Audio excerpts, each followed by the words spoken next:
So the other, or another part of the puzzle is going to be finding the right real estate agent. And as we said, it's possible that that real estate agent not only helps to liquidate the big house, but possibly also helps somebody find a smaller and a simpler residence.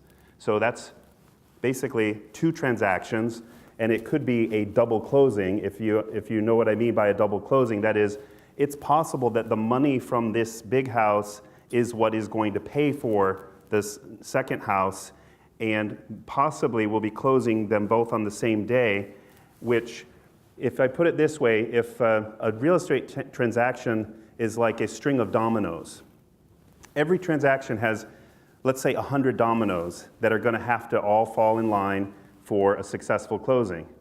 Now, if you have two closings that are going to happen on the same day, you've got 200 dominoes, and everything has to happen on the same day, so both of the deals close and the person's able to move. And then you have, of course, the logistics of the move, if all the stuff is going to have to be moved out from the one house into the other house. And anything that goes wrong with either one of those transactions affects the other. So you understand it's kind of a complex situation if that's what's happening, if it is both, if there's two transactions closing on one day. So what should you look for in a real estate professional? Well, one of the questions would be, how many years has the person been in the business? That's a question that I would ask about anyone. And I will use the analogy of if I'm going to have surgery. Now, you're probably thinking, well, a real estate transaction is not as serious as having surgery on my hand or on my heart or on my brain. And that's true. But it's still the largest financial transaction of their lives for almost everyone. So it is a very serious, huge transaction for people. So it's legitimate to say, I would almost want to use the same questions that I'm going to say if I'm going to select somebody who's going to perform surgery on me for the real estate agent. So how many years in the business? What kind of reviews are they getting? If I see that someone's got 50 really good Google reviews or Zillow reviews from other consumers, or lots of good, happy reviews on their website, or someone who has very few, it doesn't mean that the person with very few is not a good person or is not a good real estate agent, but it helps to assure you that this person's got a lot of happy customers. So hopefully that'll be the case with me. Is it someone who's been in the local area for a long time, knows the local area? Or is it a warm personal recommendation? So maybe I've never heard of the person, but someone that you already know and trust is warmly recommending this person from lots of experience. Now that helps. So again, similar to if I'm going to choose the doctor for surgery, I don't choose the person who's a friend of my neighbor or the son of my neighbor just for that reason alone. Someone who goes to my church for that reason alone, or just the first one that I stumbled across, or the first website that popped up on Google. Not necessarily the only criteria. I would be a little more picky than that in choosing who I was going to use as my real estate agent. So what type of a new home, if the agent's going to both be selling the old home and buying a new home, what types of new home would be appropriate for downsizing? Well, single-story townhome, and don't even think about the two stories.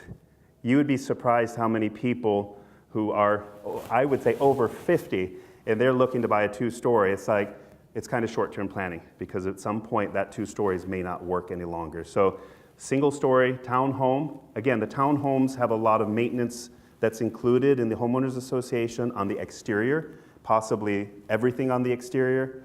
A condo, again, if it has an elevator, something where you're not walking upstairs in terms of a condo. There's 55-plus communities that are a lot of times gated, very good, price-worthy communities, and a lot of maintenance included is an option.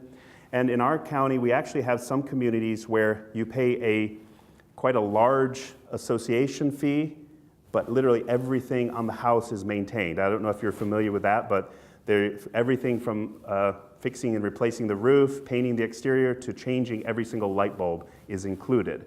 So those communities do exist. And the other one would be finding a place with a mother-in-law suite. You might realize that the solution in downsizing might be moving into a mother-in-law suite together with one of your children.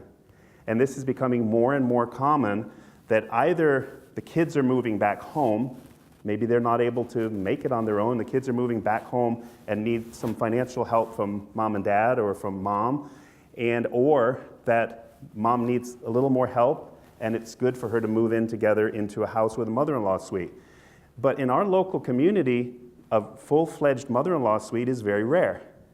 If you actually look for them, because typically it requires a multifamily zoning.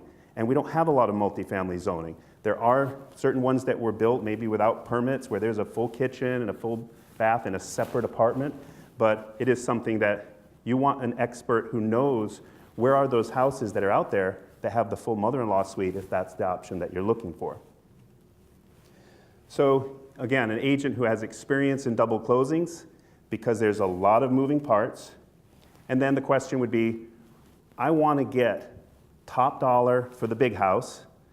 So I want to deal with an agent who has a lot of experience in getting the closings, has a lot of marketing, has a lot of lead generation platforms, has a big referral network, and personally I would say somebody who closes at least 50 transactions a year or more. And the only reason I say that is if it's fewer transactions, you can do the math on it and you're looking at a part-time agent for most likely.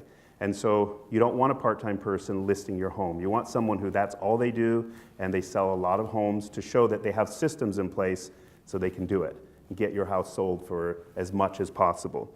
So again, look at some samples of their marketing, look at their flyers, look at their websites, and ask them for real numbers. Because a lot of times people might have a lot of talk, but they can't show you any real numbers to back up what they say they can do for you.